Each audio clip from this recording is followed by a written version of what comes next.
Game Geek podcast, where we geek out about board games, the mechanisms behind them, and the people who create them.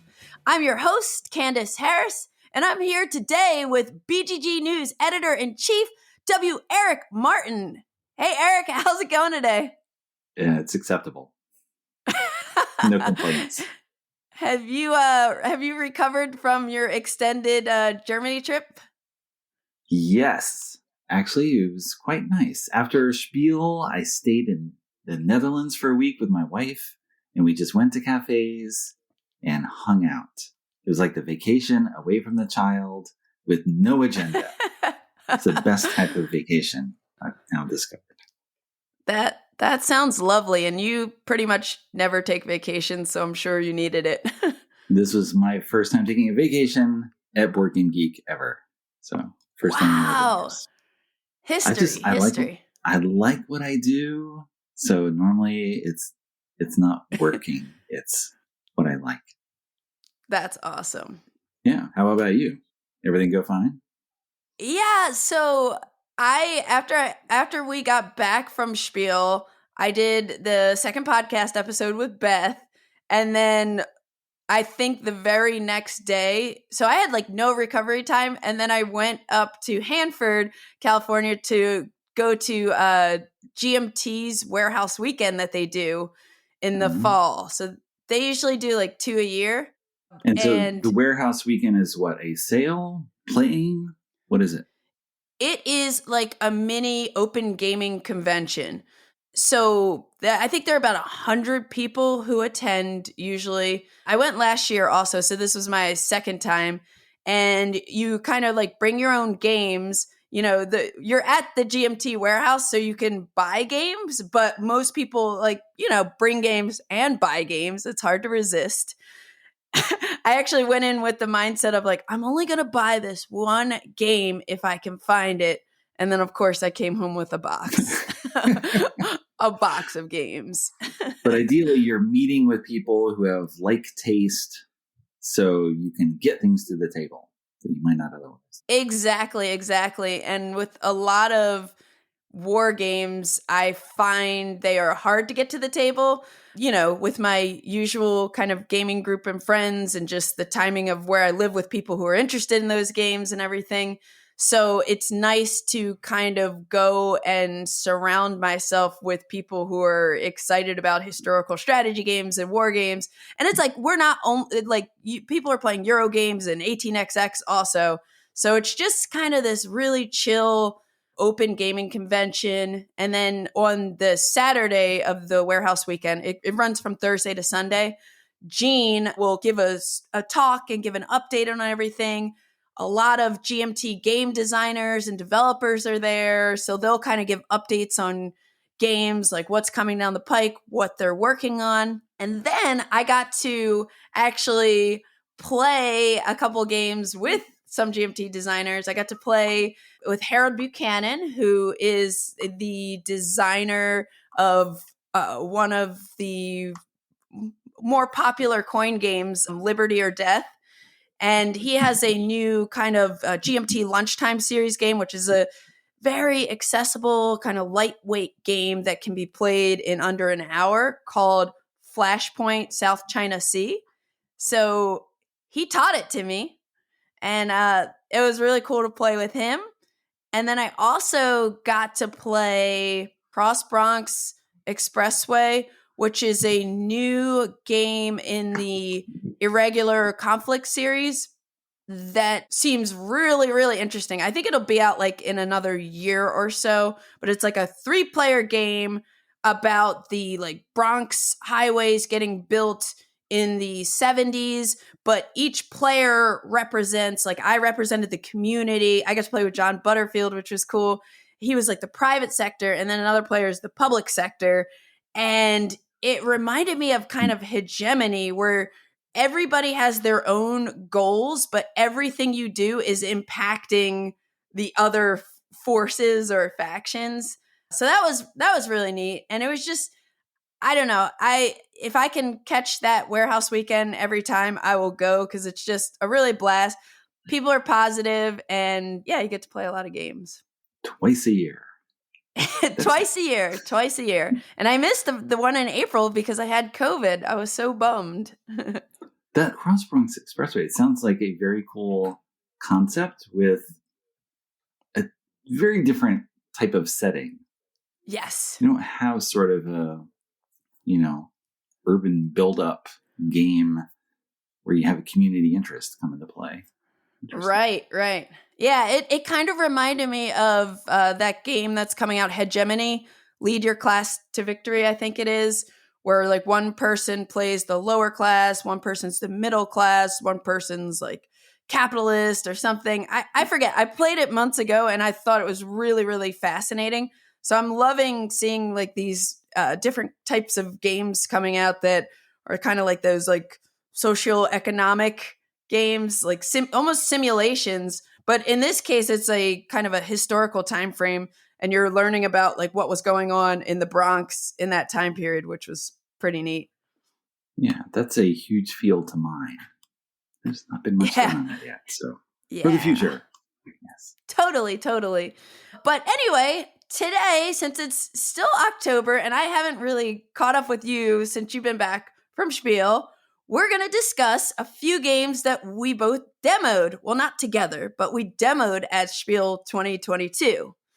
That's right. We spent almost no time together at Spiel. There's so much ground to cover. To see you in passing. That was mostly it. Yeah, exactly. It's crazy how massive it is. But before we jump into our Spiel demo experiences, I'd love to hear what you've been playing lately. So let's jump into fresh plays.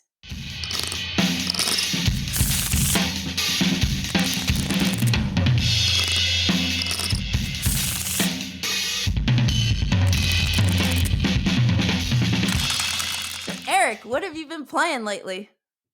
One game that hit the table multiple times all in one sitting was Trio. This is a game by Kaya Miyano that was first published as Nana by the Japanese publisher Mob Plus. Cocktail Games now has a license, is going to reissue it everywhere that it can, debuting in France in January 2023. This is a combination of memory and deduction. You have a deck of cards numbered 1 to 12 with 3 copies of each.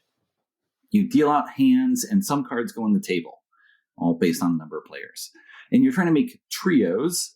It's the name of the game now for the new version. Cool. You have to organize the cards in your hand from low to high. On a turn, you can reveal a card in the table or ask someone to reveal their lowest or highest card, including you. And interesting. Someone reveals a card, you ask again or flip one on the table. And if they match, you keep going. If not, you put those cards back and that's it. So you have to remember where things were. But if they match and you reveal a third thing, you collect that trio. If you collect 3 trios, you win. Oh, cool. It's very straightforward, but the memory issue and the deduction issue play nicely because if I reveal your lowest card and it's a 1, and then someone else and it's a 3, okay, I got a little bit of information. And if on your turn, you reveal someone's lowest card and it's a 1, okay, well, you know that the other one's in your hand, but where's the third one? And if you don't, this other person doesn't have it, and I didn't reveal my 1, so you can use both what's revealed and what's not revealed to figure out where things are. So if you get three trios, you win. If you collect the trio of 7s, you win. So there's this sort of, the game progresses and then maybe instantly someone wins out of nowhere. And then there's a slightly different version where if you win linked trios, they win. There's a team version as well, playing with the person opposite you. It's all very straightforward and simple, but very compelling as you try to figure out why people are doing what they're doing. Ooh. That's a quick overview of Trio. Due out next year. Okay, sorry, cool. 2023. Yeah, never say next year. Yeah, never say next year. That's right. No relative time periods. Let's be specific. So what about you? I have been playing quite a bit of Soul Last Days of a Star. This is a originally was a 2017 release designed by Ryan Spangler and his brother Sean Spangler and published by Elephant Laboratories. And it's a game that I was, prior to playing it for the first time on Friday, I had been like wanting to play for so long. And what happened was I reached out to Ryan when I heard about his new game coming out called Organism, which is going to be on Kickstarter at some point for, I think he's shooting for a 2023 release. But Organism looked really cool, and I knew he was planning to do a reprint of Soul. So I was like, hey, I'd be interested in checking that out, ahead of the Kickstarter. And so Ryan reached out to me, I think it was just last week, and said, hey, I decided to split the Kickstarter, and I'm actually going to do the Soul reprint and launch that in December. So he offered to send me a copy of it to check it out. So I got a copy on Friday, and I happened to have a game night on Friday and played it with 4 and just had a blast. Then I ended up playing it with Matt over the weekend and another time since before recording this episode with you. But the idea is Soul is this kind of abstract strategy game with a lot of player interaction that has a theme to it, which players can kind of play into as much or as little as you want. The game is still interesting either way, but each player has their own kind of faction, and you're trying to transmit as much energy from the sun to get it back to your arc and pretty much escape the solar system before the sun eventually explodes. So you have this game board that's this bright, vivid image of the sun, and it has circles around it. So you have different layers. And there are like 2 layers that are the orbit around the sun, and then like 3 layers of the sun into kind of the core. And each player has this mothership that floats around in the like middle of the outer orbit, floats around counterclockwise, and that's kind of how you're keeping track of turn order. And then you have these little ships called sundivers that you can kind of spawn from your mothership, and then you can move around the board, and you can put them into different formations, meaning I have 2 of my sundivers adjacent, but like on layers, like going into the core of Earth or of core of the sun. And I can convert those 2 sundivers into a station, a building. So there are these 3 different types of buildings that you can kind of build out onto the board by getting your sundivers placed in these different formations. So once you have these buildings on the board, you can activate them.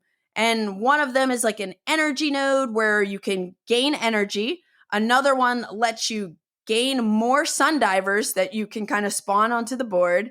And then the other one is going to let you spend energy to get momentum, which is your victory points in the game. But meanwhile, as you're doing things like building these stations on the board and activating stations, you have this instability deck of cards that's kind of the timer of the game. So the further you are into the core of the sun, the more cards you're going to draw. And in the deck, there are all these cards with different suits that you'll play with. And one of the suits that you always play with is this solar flare. And that's kind of the timer for the end of the game. But the neat thing is, there are only 3 actions. So on your turn, you're just going to either move, convert your sundivers into like one of those types of buildings, or you're going to activate buildings.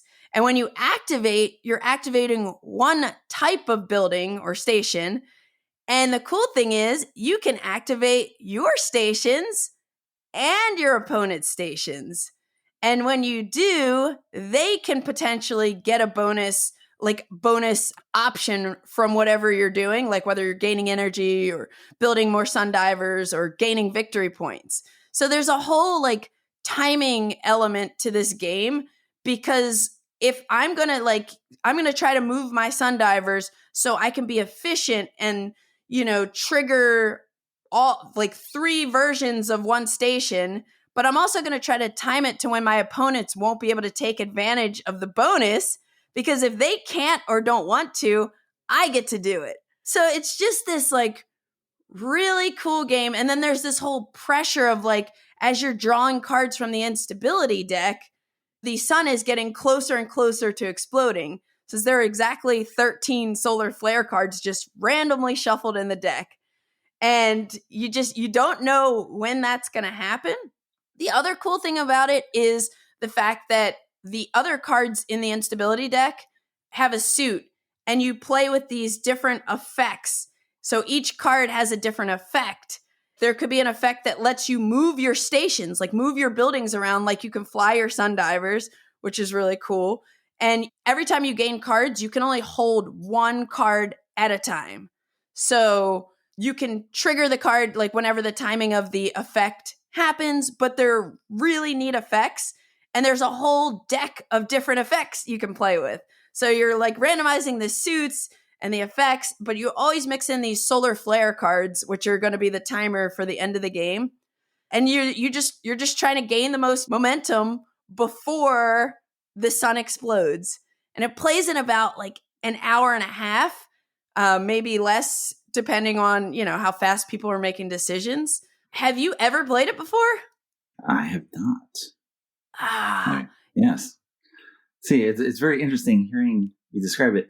I think this show is a very good representation of our taste, where yours are very much driven this immersive theme, something you're going in deep on something, and mine is so minimalistic, there's barely a description.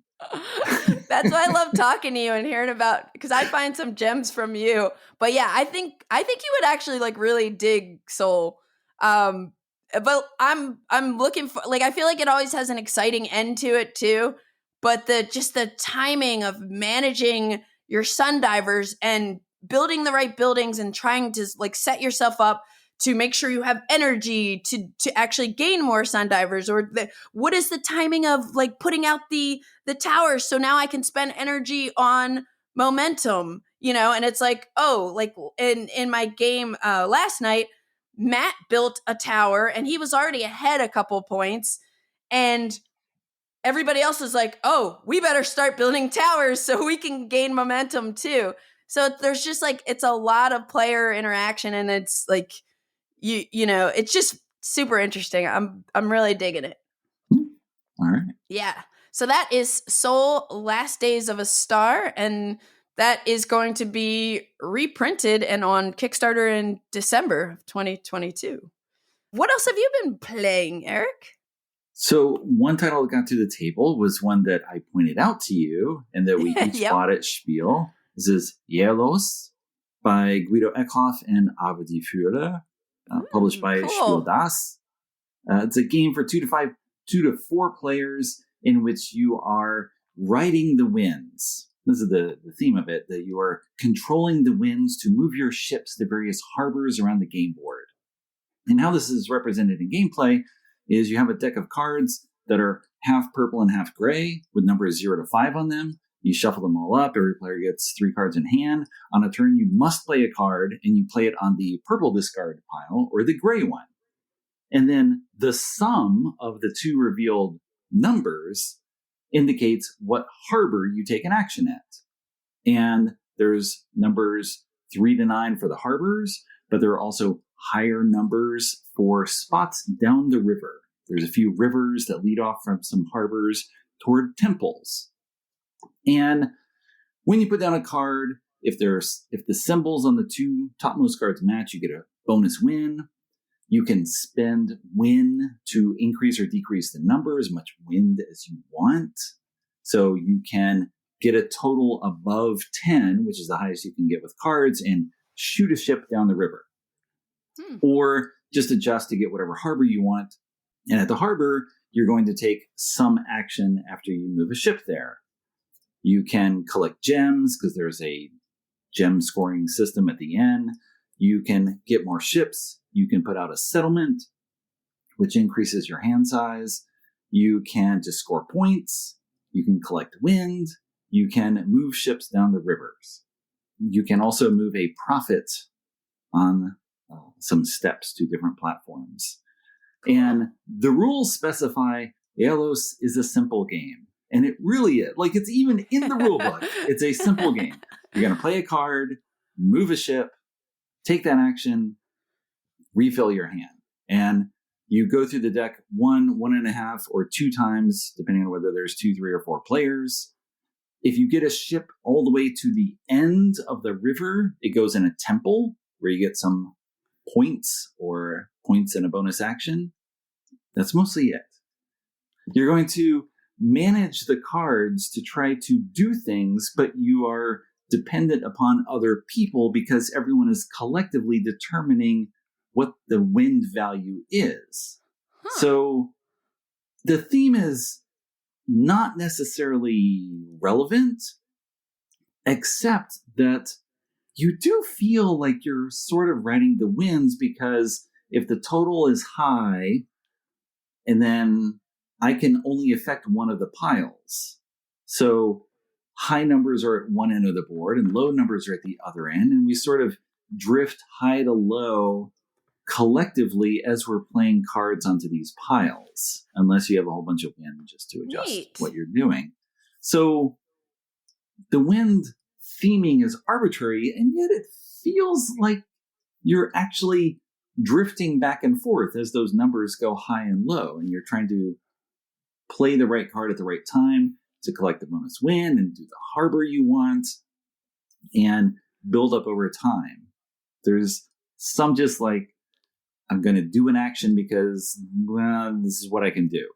Like, you may have something you want to do, but if you don't have the cards or the piles don't match, you do the best you can and manage everything to take temples. There's limited temple spots. It's such a typical German game because the temples have scoring, and of course the points go down, so there's an incentive to get there first.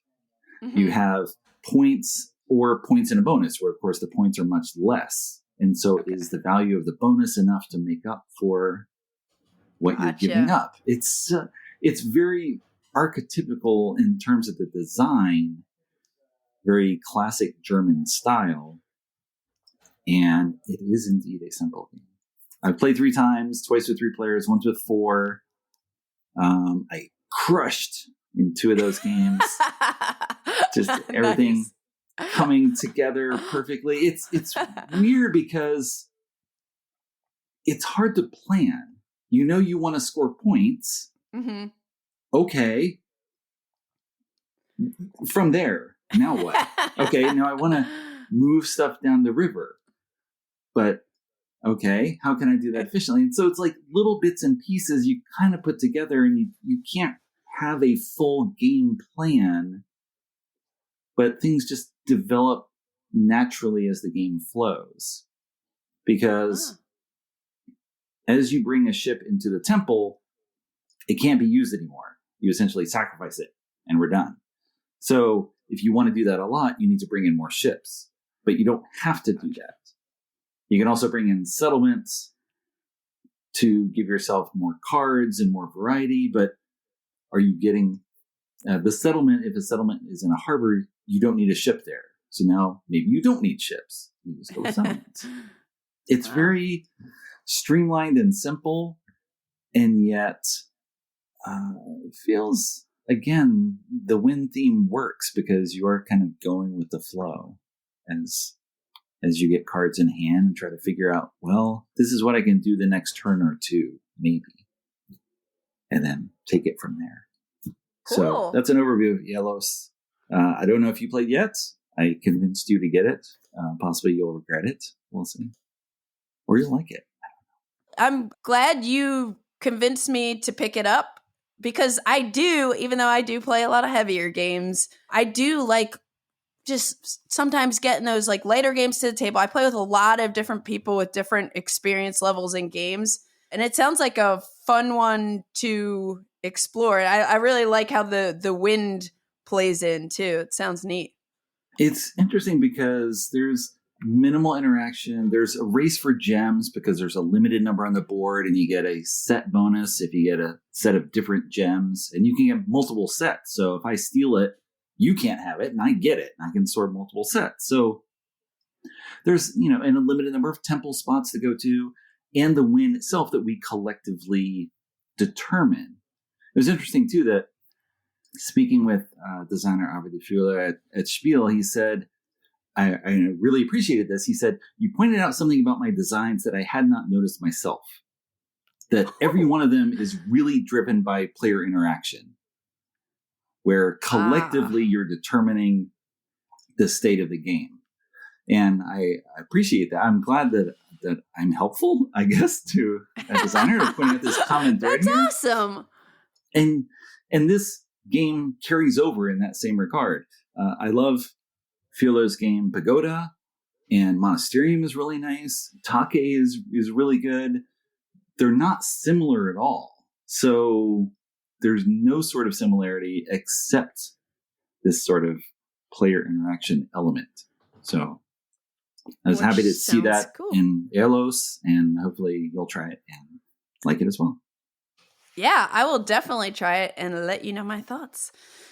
So my other game that I've played recently, and I've played a couple times in the past few months that I wanted to bring up is Blood on the Clocktower, which is you're familiar? Was in the works for a very long time. I think we filmed an overview at Origins 2018. I forget exactly, but it was many years ago. Yes, that's what it's finally out. I know a lot of people who backed it on Kickstarter and were very excited, a couple months ago when they got their copies. But it's designed by Stephen Medway, and it's published by the Pandemonium Institute. And it's a big social deduction kind of murder mystery game. I think it plays up to 20 people, so maybe like 5 to 20 people. I've played it with 16. I've played it with 10, Wow. And exactly.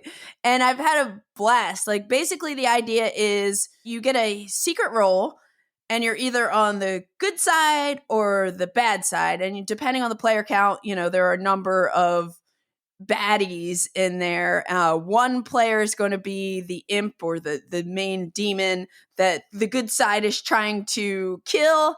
But then there are all these other special characters. So everybody has their own character. You're not just a generic like good guy or good girl, whatever. So you get your character assignment, and then there's a storyteller in the game, which I guess in like an RPG would be like the DM sort of thing. But there's a storyteller who then collects everybody's roles, and you sit in a circle so that the storyteller everybody kind of sits in a circle. We've played all 4 games I've played. We play outside with candles and like kind of mysterious, suspenseful music to kind of like really set the tone. But the game is kind of split up into a day phase and a night phase. And during the night phase, the storyteller at the very beginning of the game says like, something happened and, they were killed and nobody knows what happened aside from that. But then every night someone else dies. Mostly someone else is going to die. The demon is going to kill someone. And there's other information that certain characters will get. Like if there's a poisoner character in play, which is also on the bad side, they would get tapped on their shoulder. And I should mention, in the night phase, everyone has their eyes closed. So the storyteller kind of like walks around in a circle and then will tap on certain people and instruct them to either point to someone else to do something or point to someone else that they want to kill. So in the case of the poisoner, they would be tapped on the shoulder, open their eyes, and then they would point to a different player that they want to poison for the round. And poisoning is kind of like basically giving, like someone will have false information. Like they'll think they'll get some information in the night. So the person who's poisoned, but it won't be correct. Okay. And so then during the day phase, and multiple people might be getting information in the night, getting tapped on their shoulders, opening their eyes, getting some information, or pointing to someone and then closing their eyes.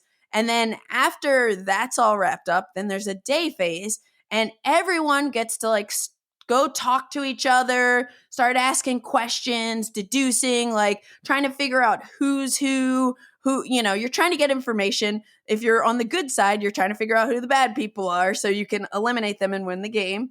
If you're the bad people, you're just trying to stay incognito and not let anyone know that you're bad, and kind of keep going through the game, turning people against each other potentially. And just trying to like keep your cool and not let people know that you're bad. So people will be splitting off into pods, talking like, hey, like, what's your role? I don't know if I want to tell you my role until you tell me your role. And you're trying not to like give information away until you can trust people. And everybody's character has like their own different ability. Like, I think I played the monk on the good side, and I got to every night point to someone and make sure they stayed alive. I think that was my role. But everybody has like their own different role, and it's just so fascinating, because then you'll get back after, you get a certain amount of time to talk to each other. Then you'll get back in the circle, and the storyteller kind of takes over, and you'll have a vote to see if someone should be killed off. So there's again more discussion, and you can nominate someone to kind of be killed off, and then there's a vote, and you just kind of go around the circle seeing if people agree. If you have a certain amount of votes, that person dies. But if you die, you become a ghost, so you're still participating in the game. You just have limited, I think you only get one more vote at that point, and you can't ever nominate someone to be on the chopping block. Right. So you kind of go through these day and night phases, but I feel like it's just one of the most, I don't even know if it's a game or if I would consider it more of just a social experience that I'm just really enthralled with. Every time I play it, that night we always just talk about, we'll play multiple games because it takes about like an hour and a half to play a game of it. And then we'll usually play back-to-back games, and we'll just in between just talk to each other about, oh, like you did this thing, or remember you were saying this to me and I couldn't trust you. Oh, sorry, I didn't trust you. I should have believed you, but you were giving me this vibe because you did X, Y, Z. And it's just such a cool social experience. I think there are like a bunch of different versions, like where you could play with different characters, and which is part of the reason it took so long to come out. So you've never played Blood on the Clocktower, I presume? I have not. So, I mean, it definitely gives, right, it's the Werewolf Mafia vibe, but with way more involved, I guess, in terms of personal powers. And yes, the storyteller sounds like a very involved role if they're tracking what information to give to everyone, or in the circle to slowly drip that story out. Yes, totally not my thing. But it's more because I am very bad at reading people who are lying or telling the truth. Like, I'm very bad at that. So then it becomes a game of me trying not to interact with anyone because I can't figure out whether you're truthful or not. So I think I lose a lot on that. I know some people who are super into social deduction games. It's just an experience I just have not been able to get into. Yeah, and it's I always hate when I'm on the bad team. Like, that just stresses me out so much. But the very first time I played it, my partner Matt and I were both bad. So we weren't pitted against each other. We were working together, and we played with like probably, I don't know, half the group we were playing with we had never met before. So there's a whole element of not not knowing the people you're playing with sometimes, depending on, if you're playing a game with people you've never met, which I love, because then it just makes it even more challenging to deduce if you can trust them, if you believe them, or do they just not understand something, or are they quiet, Right. But the other thing is with the imp, the demon, the main bad player, they get told at the beginning of the game a certain amount of roles that are not in play, so that they can tell their minions, hey, you can lie to people and say, you're the chef, or yeah. Okay. So in my first game with like 16 people, there were only 3 open roles, I believe. So the imp himself picked one, he gave me one, and he gave one other bad person one, but he couldn't give Matt a role. So Matt's going around making up a role, and eventually we got to a point where we were sitting in the circle about to do our vote, and everybody's like, let's just go around and tell, the good side was they were feeling like they were about to lose the game, so they're like, let's go around and everybody say their role. So go around in a circle, people are saying their roles. Matt said the exact same role that I was told. So I looked at him and I was just like, oh my goodness. And I looked at him and I put on my best, like, I probably could have won an Oscar. And I was just like, I was like, no, I'm that person. And I'm like, I was like, you're lying. And I turned it on so well. And I made everyone think that Matt was bad and I was good. And they believed it, but we were both bad. But I had to, because I was like, What am I going to do? I don't know any other role that I can lie as. So anyway, it was just lots of like really exciting moments like that. And I like kind of the stress of it, and I actually like the challenge of being on the bad side and trying to convince people that I'm bad, which I think is challenging for me. Yes, I could not do that at all. That's also, I am extremely suspicious because I'm just quiet in those types of games. I can't figure out how to lie effectively. I don't know. It sounds like it should just be mob rule the game. Yeah. Right. The crowd goes crazy and then we kill someone and then we're just like, all right, who's next? That is blood on the Clocktower. Let's jump in and talk about our Spiel demo experiences. I know, again, like we didn't see each other. I'm sure we saw a lot of different things. Maybe we overlapped here and there. What are some of the games that you demoed at Spiel? It was interesting as we started to talk about this for our podcast topic. I was like, how many games did I actually play? And I played, I think, 6 total. So this is almost everything I played. I played almost nothing there. But for part of one day, I was going around with my friend Ken Shota, and we were both very interested in abstract strategy games. We both loved Knizia. Very similar taste lined up. And ran across this game called Philosophy, designed by Galen Goodwick, published by Quality Beast. And it was clearly abstract strategy. You're looking at this board that looks like a plus. There's a central 3x3 area and then some areas on all the sides. And you are trying to make a line of 3 pieces. That's it.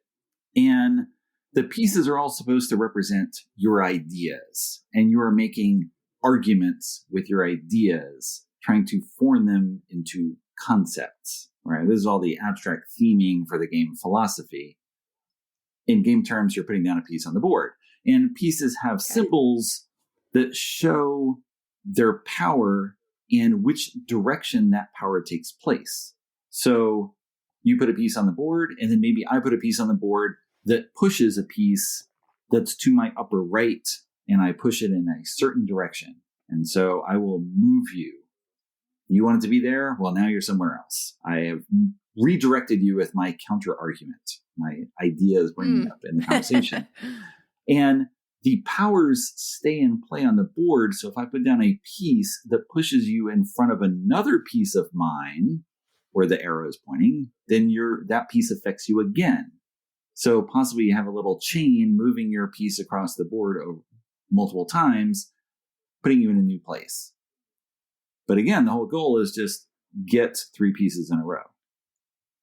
And it's straightforward and yet not, because everything is all about using those powers in order to set up threats, but you can't move your own pieces on the board once they're down. Only the other player is going to move them. So you're trying to set things up so that, I'm doing something that you then have to respond to. And ideally I see all the pieces you have available. They're all different powers. Where can you possibly respond with which power, and where would you push me? And so if I'm anticipating that, then what am I doing this time, and so forth and so on. It's all the sort of usual abstract strategy play. And there's awesome. One piece that was super, it feels OP. It's the broken piece, but of course you each have one, so it's not broken. And it's a piece you put down that points to the opponent and then pulls them backwards. And when they're pulled, they push your piece as well. So this is the only time that you get to move one of your own pieces on the board. I'm reining you in and then you're pushing me as well. Normally pieces do push normally other pieces, but now you're actually pushing yourself. And it's incredibly powerful, and you're trying to keep the possibility of that, but you have to imagine so many different, possibilities of where someone could go. It becomes extremely challenging. And so I think we played that 4 times. Oh, and wow. Cool. And we were both going to buy it. And then we found out it's actually being crowdfunded with a campaign that ends October 27th, which will be after this podcast is recorded. So maybe or maybe not, this game will exist. I don't know. I don't know if it's funded or not. It has awesome. extra pieces. You can play with 3 or 4 players. But maybe you want that boiled down 2-player perfect information abstract strategy game. That's philosophy that may or may not have been funded by the time this podcast goes live. Cool. I love abstract strategy games. I've never heard of that, so I'll have to check it out. It does sound quite interesting. Yes, themed abstract. But it works in the sense that, I am pushing you around. And you're like, well, let me tell you. And you come in with your rejoinder. And it makes sense. That's cool. It works well. That's cool. So you have something else, probably the other end of the scale. Yeah, but my games are probably going to be a little bit on the other end of the scale. But the first one is Fateforge Chronicles of Kaan, which is a game. Again, this is something that was on Kickstarter, I think, in late September through October. So it might be available for late pledge at some point, I would assume. It's designed by Gordon Kalea and published by Mighty Boards. And it's basically a fantasy-themed kind of action-adventure, narrative-driven, cooperative campaign game. And it's driven by an app. So you'll have an app that kind of tells you a story.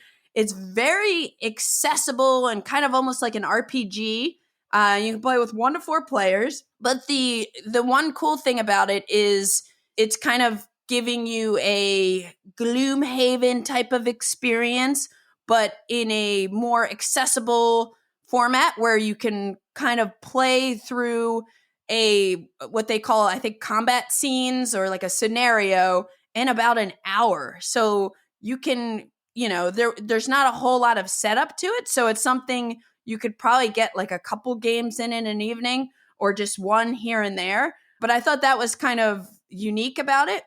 But in the game, each player has a character that has like asymmetric abilities, and you have these like kind of custom dice that you use for combat dice. And, depending on your character, you'll have a different population of dice that you start the game with than maybe some of the other characters. Like if I'm somebody who has a bow and arrow, I'm going to have dice that are going to help me make ranged attacks, whereas if I just have a sword, I'm going to have dice that only let me make melee attacks. But the dice also have like shoes on them, I think, to like indicate movement. And again, I didn't really like, Matt and I demoed this together and we didn't really like go through the whole narrative part of it. But I talked to Gordon about it and he made it sound like it's going to be like really, really like the story is supposed to be really, really cool. So I can't really speak to that. But we did set up a scenario and the app kind of tells you how to lay out these square tiles and where to put enemy tokens. There are different types of enemies that are like wooden discs with stickers on them. I don't know, this was not the final version, so I don't know if there'll be stickers in the future or printed on them. But you have these different color discs that are out on the map, and the app tells you like where to place them.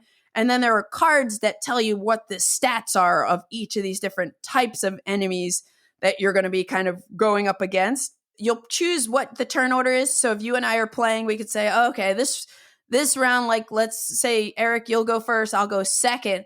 But then the app's going to tell you where to place this enemy reaction token. So you like kind of place your turn order tokens. And the app is going to dictate like, oh, there's going to be an enemy reaction either in the middle of certain players, at the end. But that's when like one enemy will kind of attack back. And then the enemies also have their own phase where they all kind of activate. But you're kind of moving through this map, taking out bad guys, your enemies, completing different objectives. Like there are different tokens and things that you might find and encounter on the map itself. But the way you do it is each round you roll your dice, but you roll your combat dice behind a screen. So even though it's cooperative, your opponents don't know what your exact dice results are that you're going to be able to use on your next turn of combat. And you have to kind of discuss your game plan, like, hey, I'm going to move into here and I can probably take out this person. But you can't say, I have 2 attack dice and I have 2 movement dice. Right. You can't be exact. Then each character also has like a little special ability. And then you have these skill cards, which these skill cards you can keep acquiring throughout the game. And it's played as a campaign and everything. So it'll kind of continue, you'll continue through a campaign. But the skill cards allow you to place dice on them from your dice pool to like activate some cooler effect or beef up an attack. So I thought that was really neat. Everything was very kind of clean and simple and easy to understand. But when it came to the decisions, it felt very puzzly. Like, we have to like kind of get to that before these enemies activate. So how are we going to attack? And, and the whole fact that your dice are kind of hidden from each other, it makes it a little bit more challenging, but also I found it to be exciting. So, so you'll play through a bunch of, I guess, the app will tell you when you're ready for the next combat sequence, like how many rounds it is, which types of enemies are there, what your main objective is to kind of be successful. And then eventually, like all the enemies, after all the players take turns, again, with that like enemy reaction somewhere in the player turn order, then all the enemies activate and do something. And that's on their cards, but it's not complicated. Like it's the design was very clean. Everything is meant to be simple and accessible for people to kind of get into easily. And then also it reminded me of a mix of Gloomhaven or Jaws of the Lion, because I've never actually played the big box Gloomhaven yet. Right. But I have played Jaws of the Lion quite a bit. So it gave me like some feelings of that, but also with Destinies, which is an app-driven, kind of a simpler RPG adventure board game, but the actual game for Destinies is a little bit more on the RPG side. Like I'm going to a place to meet with people and I'm trying to figure out something, but this is more like kind of focused on these combat sequences, which were really cool and puzzly. So So that kind of caught me off guard because I didn't know about it much. I mean, there are just so many games all the time coming out, and I did not know much about this. And that's Fateforge Chronicles of Kaan until I went to Spiel. There you go. Yes, you can find so many things. There will be overwhelmed with choices there. Sometimes choices that are not even visible. Choices that you might see only if you're a member of the media and get invited to play something. As with my second game that I played. Nice segue. Yes. That game was After Us. And it's a game for 1 to 6 players by designer Florian Syriacs and publisher Catch Up Games that's coming out early in 2023. And the title After Us is relevant because humans are gone. This is sometime in the future, and we represent a group of primates that are walking the earth, looking at the remnants of humanity and trying to make use of it. By scoring points. That's how, people determine who wins or not. It's all points. And you have a group of, I believe, tamarins are your initial cards. And each card you have has 3 lines on it, or 3 rows of symbols. But typically, the symbols are only a left half or a right half. So on a turn, you're all playing simultaneously. You have a hand of 4 cards. You're going to put your 4 cards down in a line, and the left and right halves will combine as you are putting cards together in whatever arrangement you want in the line, and you will collect resources for each complete box. And the resources are, what are they? Fruits. I only remember them as orange, blue, and black. I don't remember the actual thing. And batteries. It's like fruit, coal, and a nut. And then there's batteries. Apparently, humans left lots of batteries behind. And some boxes allow conversion, where you can convert one thing to another or just something into points. And the initial tamarins, the bottom line, it's only the right half. That's it. You do nothing with that bottom part. But after each player has acquired resources, they made any trades, you're going to choose one of 4 tokens because you can get better primates that come in 4 types that correspond to the tokens you have. We choose one and reveal it simultaneously. If you have enough resources, you can get a primate of that type, either level 1 or level 2. And one type of primate specializes in batteries. They really love batteries. They do awesome things with batteries. You want more battery. There's 3 different battery powers that are revealed at the start of a game. And if you get enough batteries, you can do stuff with them. For example, one of our powers was just, if you get 5 batteries, transform them to 5 points. That's it. There was another, you get, I think, 9 batteries, and you acquire a level 2 primate. Your choice, what type. So there's different battery powers. One type of primate specializes just in points. And you want points because the game is a race to 80 points. You keep playing rounds until someone hits 80 points, game over, they win. Or, of course, multiple people do it. High score wins. One type of primate specializes in rage, which that sounds scary. So if you collect enough rage, you can eliminate a primate that is in play. So long, primate. You can, whether you drove them off or whether you tore them in half, that's left unclear. But they're gone from your deck. All right. So it's got the standard deck thinning of a deck building game. Use rage to get out the useless tamarins and get better things. And the 4th type reuses a box that is in play. So whatever you built, you get to reuse something. So as you acquire these new primates, they go on the top of your deck. So it'll come into play immediately on the next turn. And you just keep putting it together. So it's a very solitaire feel. You're doing this all simultaneously. But it is far more interesting than something like Cascadia. Cascadia has now become my go-to game for a solitaire game that I don't find interesting. Like solitaire, Cascadia, you're drafting something and building your own tableau, but it feels very flat. I'm gaining 2 points. I gain 3 points. I gain 2 points. I gain 4 points. There's no big moments in the game. It's a slow buildup of things, and that's mostly it. And here, each round, you have a puzzle of how am I going to organize these cards to get the best stuff. You can't get everything. There's always going to be open halves on the left or right side of the row. But some things are better than others. You arrange it this one way, and it's like, I can change one battery into a point, or I can change one battery into 3 points, or nothing into these 2 resources. You can have like empty trades like that. So you're puzzling something together and trying to just ramp up to 80 points as quickly as you can. So that's it. 1 to 6 players. Cool. It's called After Us. The front cover, it's Vincent Dutrait art. Vincent Dutrait does like art for 1/3 of the games out there, I think.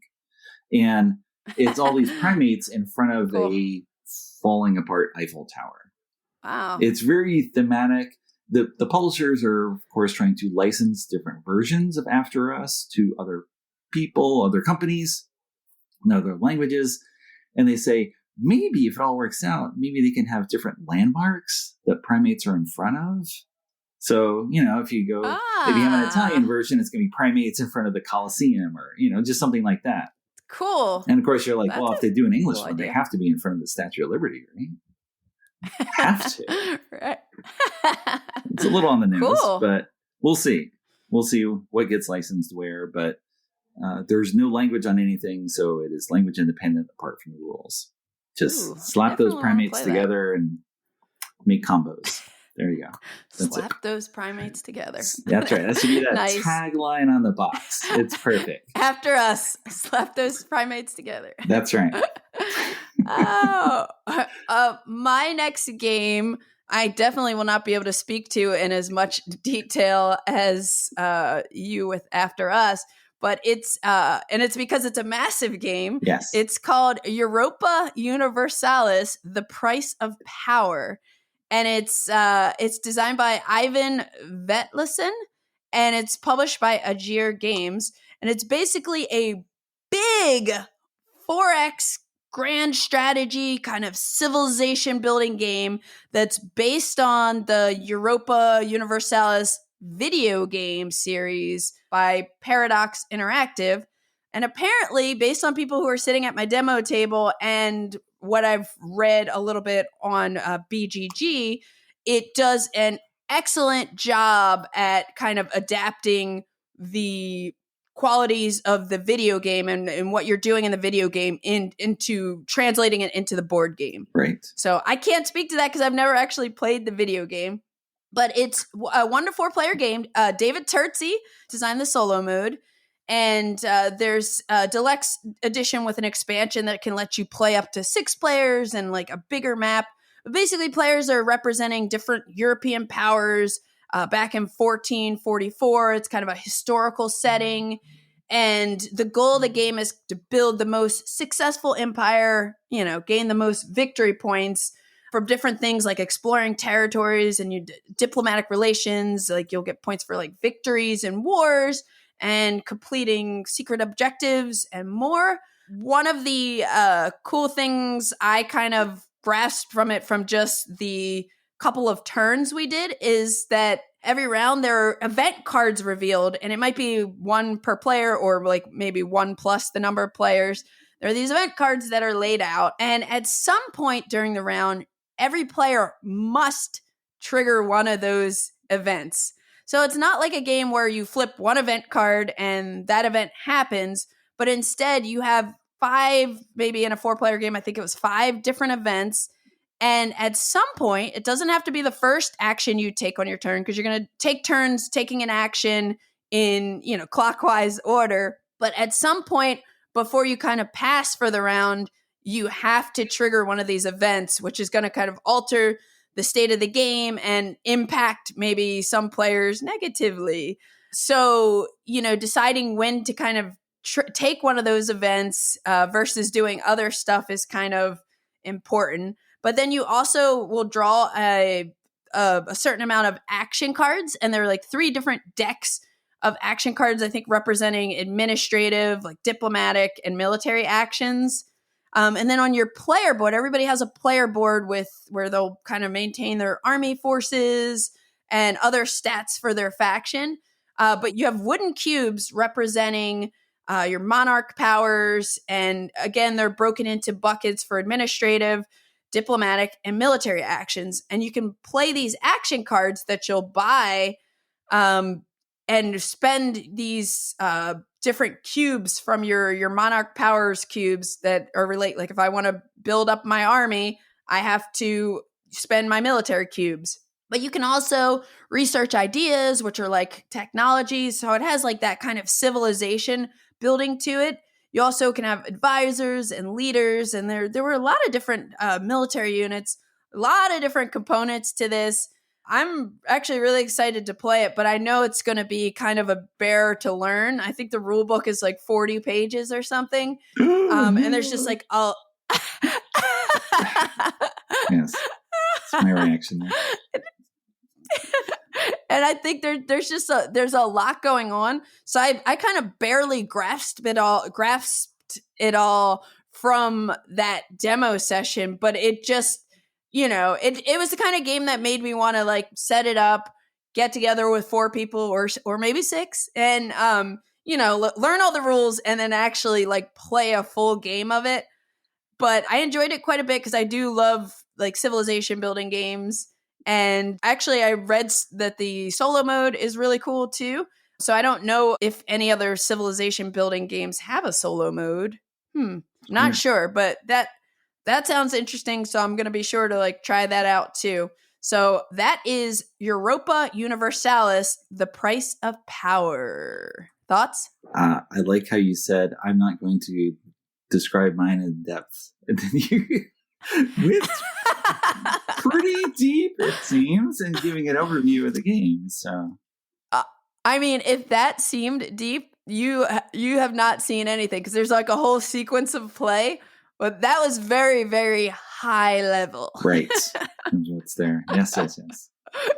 But, seemed to definitely cover the scope of the game there. Good. Yes. I have no video game experience at all that I can speak of. So. Not even Tetris? Okay. If you go back 20 years, I played Tetris. I played Portal. There you go. I played Portal. And there you have it, everyone. Lego Dimensions. Eric is a video game player, officially. I've also, come think of it, I have played Madden with my son because that's all he wants to play.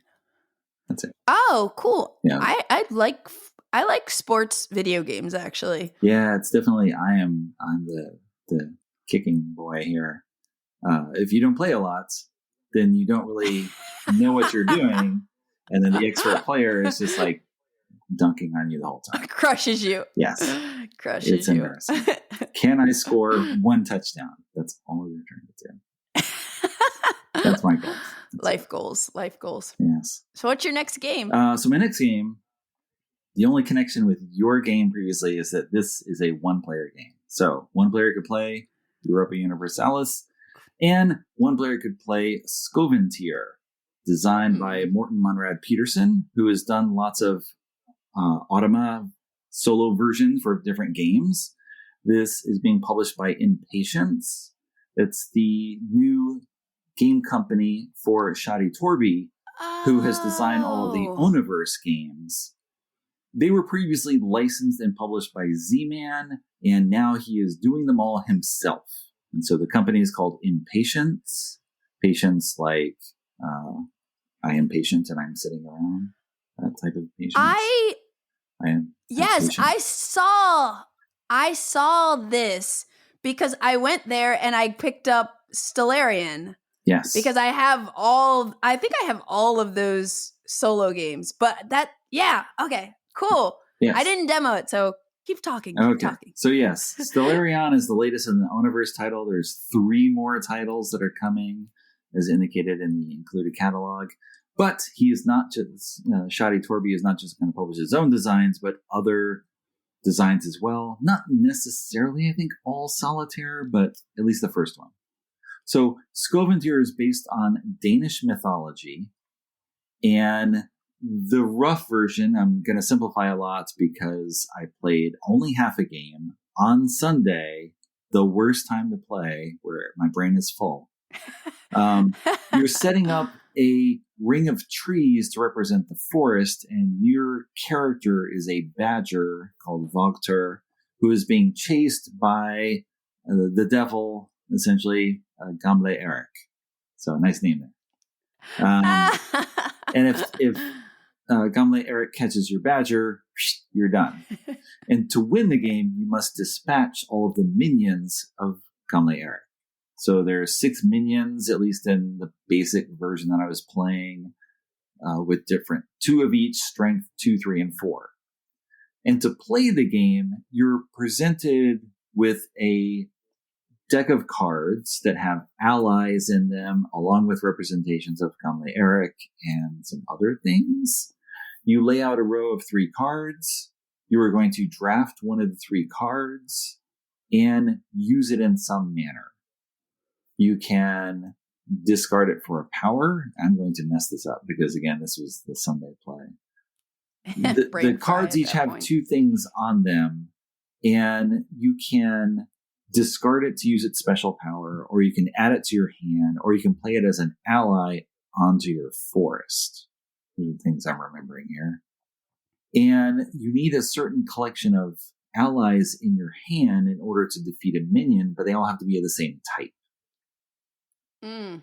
You're putting allies in the forest to protect the trees and provide some defense against Gamle Erik. One of the costs you can pay to play a card is to damage a tree. And if a tree is damaged, you can put an ally on it to protect it from further damage, because if you don't have that and you have to damage a tree again, then that tree is gone, which then shrinks the circle that the badger and Gamle Erik are chasing around. So it puts less distance between you. So you are drafting cards turn by turn to use their powers or keep them as allies, do something with them. If a Gamle Erik figure gets to the front of the line, you must choose that. You can't have a choice of which of the 3 things to do. You must take that card, which moves him in the circle. And there's certain cards as well that will then shuffle the discards back into the deck. So as you're pulling allies out of the deck, well, the Gamle Erik cards all go back in. So slowly the deck gets polluted, and then it's going to be a clock that keeps pressing further as you go through. So you must try to get rid of those minions as quickly as possible. That's the gist of the game. Cool. The gist of Skoventyr, which will be released, I believe, in the first half of 2023. I believe there are some expansion elements as well, similar to all of the Universe titles, where you have a base game and then multiple expansions to shift things up.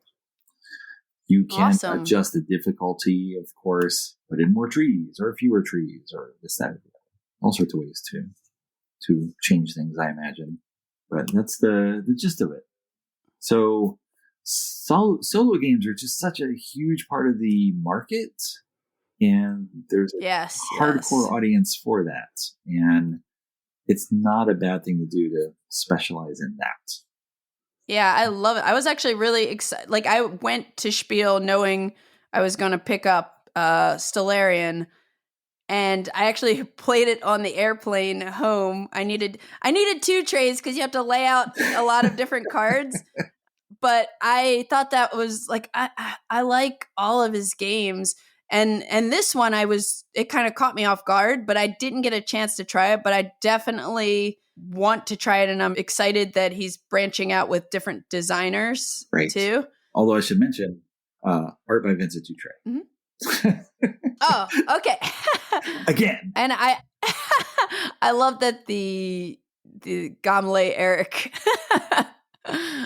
Gamle Erik, that's cool. Yes. Yeah, this sounds awesome. I'm definitely going to try this one out because I like playing solo games. And it's neat too. Just, I know nothing about Danish mythology. So there you go. Embedded in the game, and drawing from that gives a very different feel, because it's not familiar. It's not, the king has died and we're replacing the king. There's not, I don't know. It's just something different that you are digging into and sort of setting your mind on different paths. So, there you go. Excellent.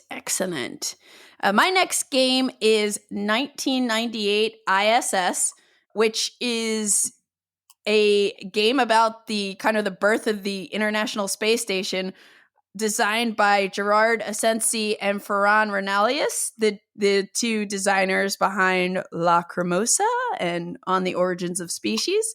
Mm-hmm. And it's published by Looping Games, who have this series of these 19XX games, this small box games that I actually, well, a funny story I'll share at the end, but 1998 ISS comes in this small box, and the game board, and I'm putting air quotes up, is kind of set up with laying out different cards, and it actually has like a really nice table presence. So you'll see basically the inside and outside of the ISS, and then you also have this area that kind of represents Earth. So on your turn, you can take one of 8 actions, and 4 of the actions are Earth actions, which you'll take on Earth, and then the other 4 are ISS actions, which you'll take on the ISS or in the outside of the ISS. And basically, we're running space agencies, and you're placing action cubes on different actions, again, either on Earth or in the ISS area. And you're training astronauts, you're putting them and materials onto space shuttles. You're planning for experiments, which is drawing these experiment cards, which are kind of like objectives to fulfill, things you need to cash it in for victory points. But then every time you take an action and you put your cube down, you take an action, you're putting it either on the left side or the right side. And there are 2 shuttle decks. One is the US shuttle deck and the other is the Russian shuttle deck. And you're, possibly putting astronauts and materials on these shuttles. And after you take an action, this countdown for both shuttles, they each have their own countdown. They each have their own countdowns. The countdown is going to tick down gradually as you take actions. Like maybe an action is going to say it ticks down 2, maybe an action says US one will tick down 1. But eventually, when either countdown gets to the bottom, the current space shuttle launches, either the US or the Russian space shuttle. And it's going to take all the astronauts and materials to the ISS. And you can also take modules, which you'll kind of build to like give players extra actions. But there's a whole timing element of kind of getting on these shuttles, getting resources on the shuttles, getting them to the ISS, then using those to take actions. And that's where you'll actually perform the experiment cards that you got when you were planning on Earth and everything. And you're pretty much like everybody's taking actions and counting down these timers of when these shuttles are going off. I forget how many cards are in each shuttle deck, but basically the game ends when one of the shuttle decks is completed, and I think everybody takes one more turn. And then you count up victory points from like your experiments. There are some goals you can kind of achieve throughout the game, and there might be some other ways I'm not thinking of that you can get victory points. But it's plays in about an hour to an hour and a half. And again, it's in this small box. And the demo I had of it was, I only had time for someone to kind of explain it to us. We didn't actually even get to like play anything because I had to like run to a meeting. But it was, I got a feel for it enough to know, and just based on the designers, that I wanted to take it home. I haven't gotten a chance to play it yet. But I love that it's, again, in these small boxes that Looping Games does, so you can kind of take them anywhere, but still have a somewhat meaty game to play in a small box, which you would approve of the box size because all the components fill the box and it's a good size. But the story I was going to say is back in 2019, when I went to Spiel for the first time, I bought 1987 Channel Tunnel. which that one is designed by the same two designers that made the Red Cathedral. And for whatever reason, like, I don't know if it was on the Spiel preview list, but I was like, ooh, this seems cool. I think it's like a 2-player worker placement game. I never got to play it. It sat on my shelf forever and ever. And then eventually, a couple months ago, I sold it. So I sold it and didn't get to play it. Meanwhile, now fast forward, I'm at Spiel 2022 and I'm wanting to buy 1998 ISS. And they were running a deal where they were like, hey, we have all these 19XX games. You know, if you buy 3, you get, a couple bucks off. If you buy all of them, you get more money off. But I was like, I'm not going to go crazy. But I ended up saying like, oh, I should probably just buy 3. So I bought 1998 ISS. And then I got 1987 Channel Tunnel again. And then I also picked up 1920 Wall Street because, I don't know, anything with like stock market related kind of gets me excited. So I was like, that's worth trying. So maybe I will actually finally play 1987 Channel Tunnel. Maybe so. I'm not going to go crazy 5 minutes later. I went crazy. So that was is your story too at the GMT Warehouse sale. I know. It's a problem. Shh. Don't tell anyone. That's right. You have an excuse, I guess. It's for work. Yeah. It's research. Yes. I need to. Yeah, it's for work. Exactly. We enable ourselves. Exactly. And, it's Matt's fault that he wasn't walking around with me when I was hitting that booth. That's right. Have your money with Matt, and that's it. I should do that too. I'll run there by myself. I have to give Beth my money or something. And luckily, your game boxes that you're usually getting are usually smaller. So, I mean, that was the other thing. These 3 games are so tiny that I was like, it's not going to take up that much room in my suitcase. It's not going to take up that much room on my shelves. Yeah, but it's the weight as well. Why not? Like, they're dense boxes, oh, yeah. and you have to that volume weight conundrum where you have to balance everything. I can fit this game inside this other game and save volume, but what about the weight? I got to punch it out. I got to put it in my carry-on because now it weighs too much. That is actually a whole nother game I played. I should have included it in this episode. But yeah, I had to do a lot of component shuffling, taking games out, like stacking boxes within each other, putting components in this bag to make sure the weight of my bags were compliant. Yeah, that's why I did a little video talking about all that. Very small demonstration. It's a special challenge that a few people. It is. Only a few people might need, but I'm still working on it. But that was 1998 ISS. You got another game? Yes. My last one, also a small game, unsurprisingly. Another abstract strategy game that I got to play with Ken Shota that I had seen earlier, but I wanted to play and make sure that it was suitable to buy and bring home. The game is KSAR. Responsible. Yes, KSAR, sort of responsible. I could have just let it go and not got it at all. KSAR is the name of the game. Standard abstract strategy, random letters there. The designer is Philippe Preux, and the publisher is Ludarden. Philippe Preux has done lots of games with wooden components, where he just specializes in wood. There's a game K3 that Helvetique did, where you're making pyramids out of wooden pieces. He's done lots of other ones as well. So they're fairly small production runs because, of course, you don't do a lot of high volume manufacturing with these games. So this game, you make a square grid by putting together some wood pieces, and each player has a set of pieces that are 1 block by 2 blocks by 3 blocks. So you can imagine a rectangle that's 1 block tall and 2 by 3 wide. And so you have one color, blue. I have another color, red. We each have some neutral ones. And we're going to take turns putting them inside this square base. And when you put a piece in, it has to touch on the flat side at least 2 surfaces. So the initial piece can only go in a corner, because it has to touch 2 surfaces. And then another piece can go in another corner or next to where the corners that creates. Now, the tricky part is a piece cannot touch another piece if it's in the same orientation. So you can put a rectangle flat, so it's only one block high.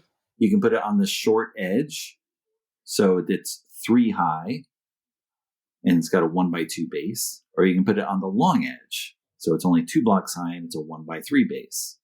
So the pieces cannot be adjacent if they're in the same orientation.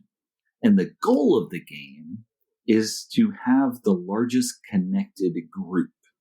The neutral pieces belong to both groups.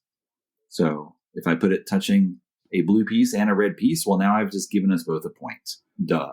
That was not good. You shouldn't do that. If you don't place the neutral piece, it costs you points at the end of the game. So you want to get them out or you will lose more than you might have gained. If we each gain a point, well, it's better than me losing a point.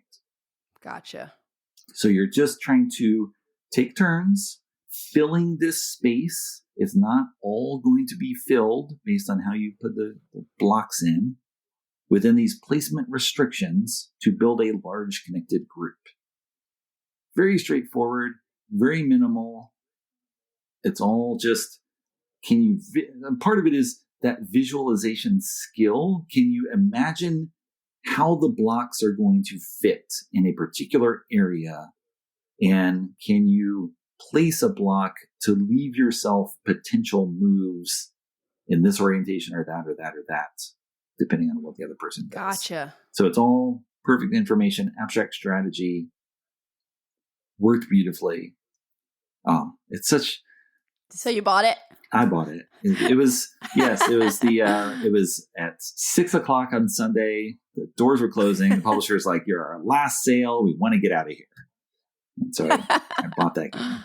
So it's just such a beautifully designed little game. And I don't know, it's probably not distributed in the US at all. I don't even know if it's distributed in Germany easily. I have no idea. It's a German publisher. It's a French designer. The name is no language whatsoever. KSAR. KSAR. That's it. It's just such a beautiful little game. Cool. It's the total opposite of everything you've been describing. Because it is nothing but plain blocks.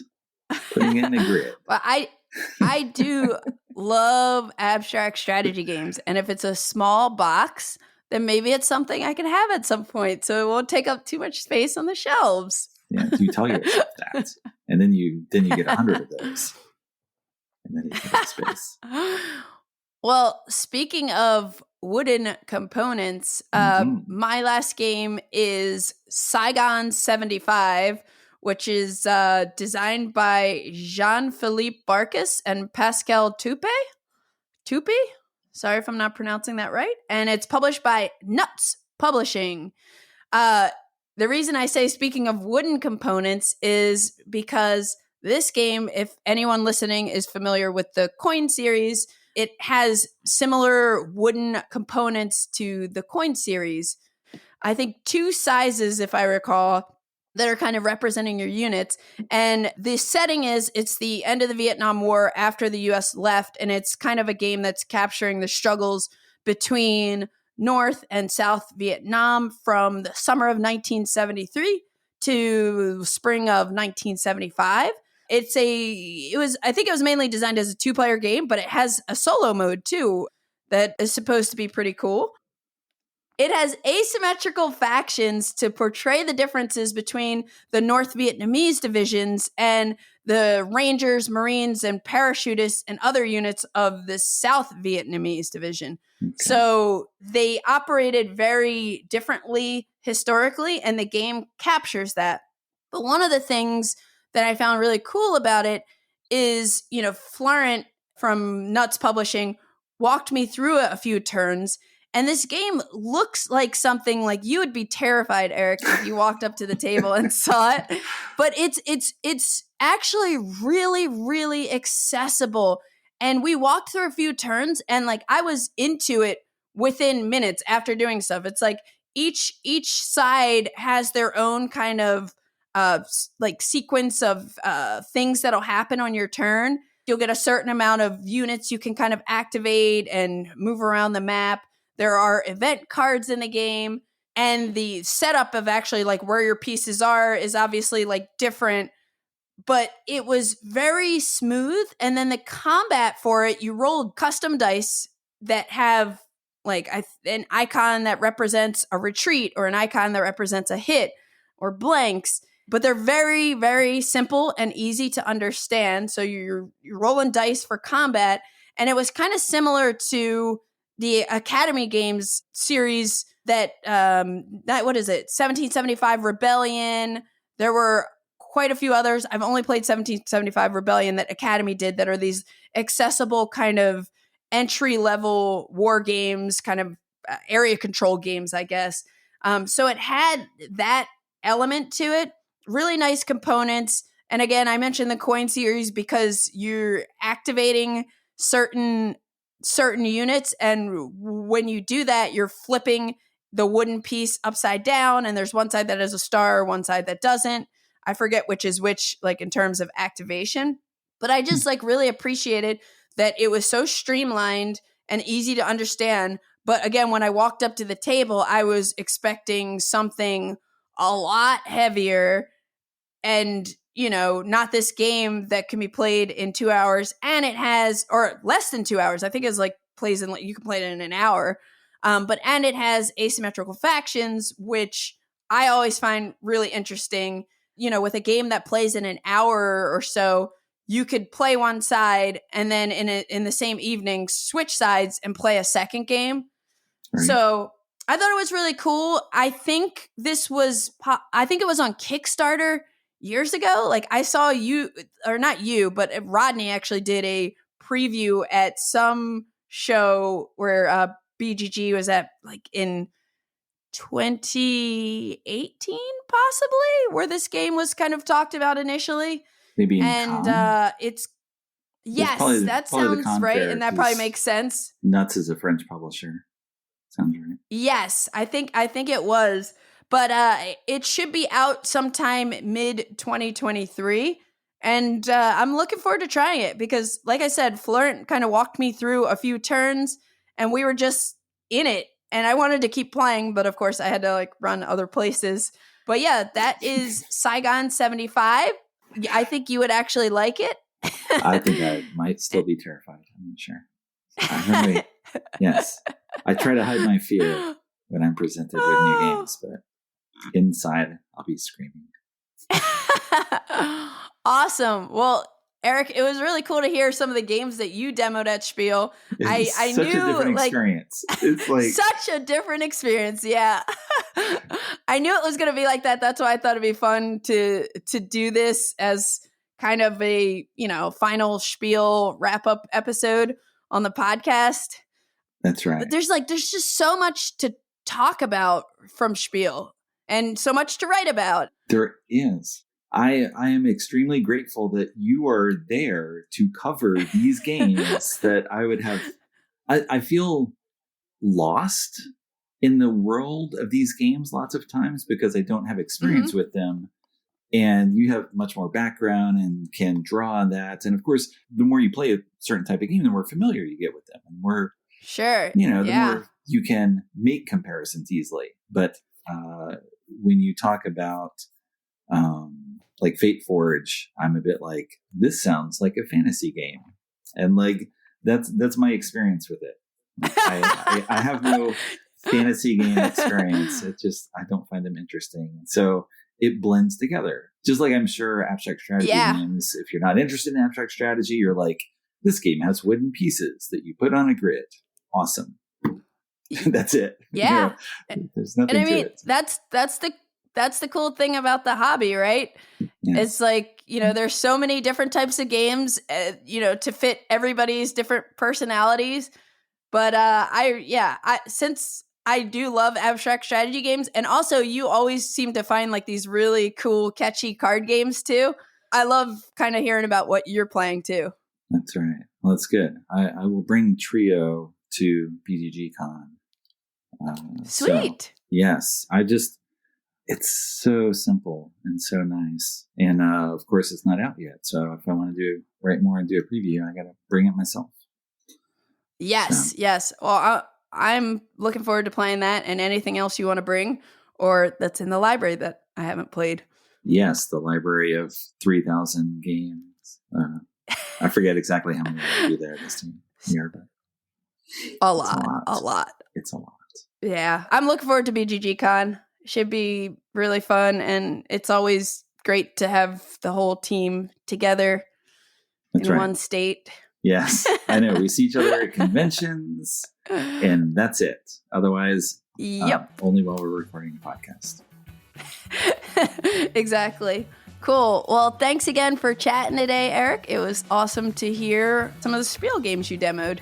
Yeah, great to talk to you, Candice. I will see you in a couple weeks in Dallas. You've been listening to the Board Game Geek podcast, produced and edited by Candice Harris. Special thanks to Matt Fonda for editing and mixing our music. Be sure to visit us on the web at BoardGameGeek.com.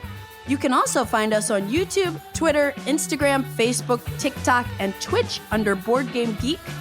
You can reach us by email at podcast@BoardGameGeek.com.